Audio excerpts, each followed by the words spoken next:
আসসালামু আলাইকুম, স্বাগতম জানাচ্ছি বিবিসি নিউজ আন্তর্জাতিক সংবাদে। শুরুতেই সংবাদ শিরোনাম, এরপর বিস্তারিত। মার্কিন শর্ত মানতে রাজি নয় ইরান, কঠোর পদক্ষেপের ইঙ্গিত ট্রাম্পের। পাকিস্তান আফগান যুদ্ধ, কূটনৈতিক সমাধানের আহ্বান জর্ডানের। পাকিস্তান আফগানিস্তান যুদ্ধ ইস্যুতে যা বললেন ট্রাম্প। বলিভিয়ায় টাকা ভর্তি বিমান বিধ্বস্ত, নিহত 15। দর্শক, এতক্ষণ শুনছিলেন সংবাদ শিরোনাম, এখন বিস্তারিত।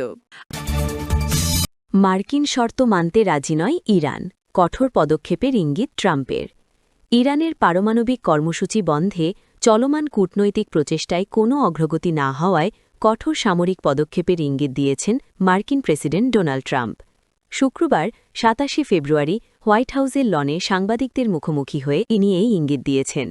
ট্রাম্প জানান, তেহরানের সঙ্গে চলমান পরোক্ষ আলোচনার গতি প্রকৃতি নিয়ে তিনি একেবারেই সন্তুষ্ট নন।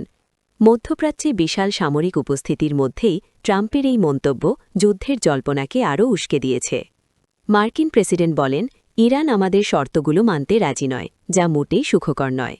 আমরা এখনও কোনো চূড়ান্ত সিদ্ধান্তে পৌঁছাইনি, তবে তারা পারমাণবিক অস্ত্র অর্জন করতে পারবে না, এটা নিশ্চিত।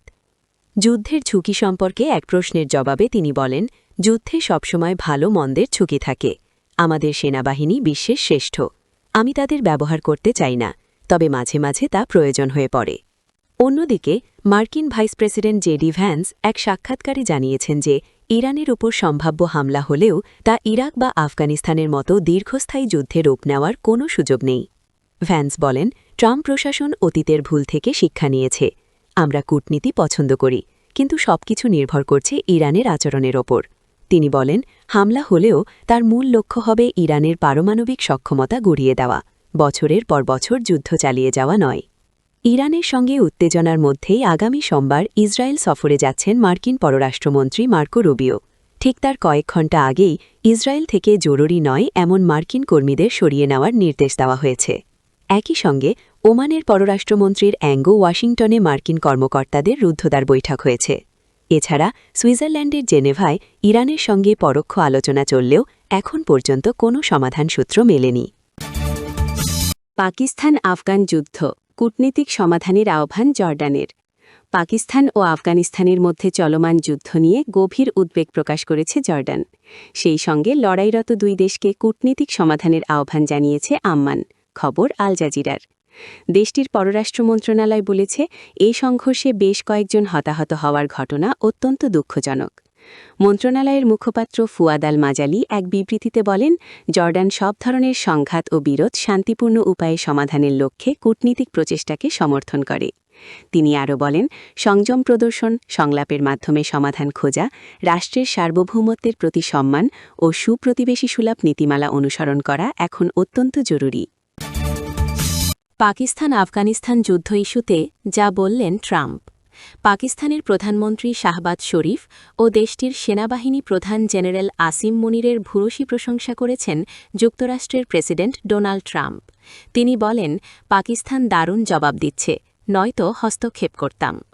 পাকিস্তান ও আফগানিস্তানের মধ্যে সম্ভাব্য কোনো সংঘাতে যুক্তরাষ্ট্র হস্তক্ষেপ করবে কিনা এমন প্রশ্নের জবাবে মার্কিন প্রেসিডেন্ট বলেছেন, তিনি চাইলে হস্তক্ষেপ করতে পারেন, তবে পাকিস্তানের সঙ্গে তার খুব ভালো সম্পর্ক রয়েছে, সেটিকেই অগ্রাধিকার দিচ্ছেন। ট্রাম্প বলেন, আমি হস্তক্ষেপ করতে পারি, কিন্তু আপনারা জানেন পাকিস্তানের সঙ্গে আমার সম্পর্ক খুব ভালো, খুব ভালো। সেখানে একজন দারুণ প্রধানমন্ত্রী আছেন, একজন দুর্দান্ত জেনারেল আছেন, এমন দুই নেতা যাদের আমি সত্যিই অনেক শ্রদ্ধা করি। ট্রাম্পের বিশ্বাস, আফগানিস্তানের বিপক্ষে যুদ্ধে পাকিস্তান খুব শক্তভাবে এগিয়ে যাচ্ছে। ঠিক ওই কারণেই ওয়াশিংটন এই পরিস্থিতিতে হস্তক্ষেপ করতে আগ্রহী নয়।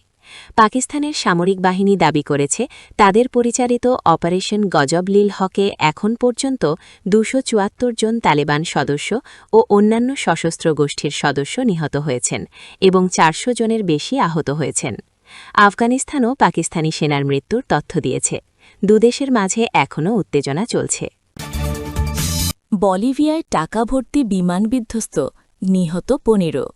দক্ষিণ আমেরিকা মহাদেশের রাষ্ট্র বলিভিয়ার রাজধানী লাপাজের কাছে বিধ্বস্ত হয়েছে দেশটির জাতীয় মুদ্রা বলিভিয়ানোতে পরিপূর্ণ একটি সামরিক কার্গো বিমান। এতে অন্তত ১৫ জন নিহত এবং আহত হয়েছেন আরও কয়েকজন। বলিভিয়ার প্রতিরক্ষামন্ত্রী মার্সেলো স্যালিনাস এক বিবৃতিতে এই তথ্য নিশ্চিত করেন। খবর RT নিউজের। তিনি জানান, নতুন ছাপানো নোট নিয়ে বলিভীয় সেনাবাহিনীর একটি হারকিউলিস C-130 কার্গো বিমান রাজধানী লা পাজের সংলগ্ন এল আলতো শহরের বিমানবন্দরের দিকে যাচ্ছিল। কিন্তু বিমানবন্দরে প্রবেশের অবতরণের সময় এটি রানওয়ে থেকে সরে যায় এবং কাছাকাছি মাঠে বিধ্বস্ত হয়। তিনি আরও জানান, বিমানটি ভূমিতে আছড়ে পড়ার পর সেটিতে আগুন ধরে গিয়েছিল। অল্প সময়ের মধ্যে ফায়ার সার্ভিসের ইউনিট সেখানে পৌঁছে তাদের কাজ শুরু করে এবং আগুন নিয়ন্ত্রণে আনতে সক্ষম হয়।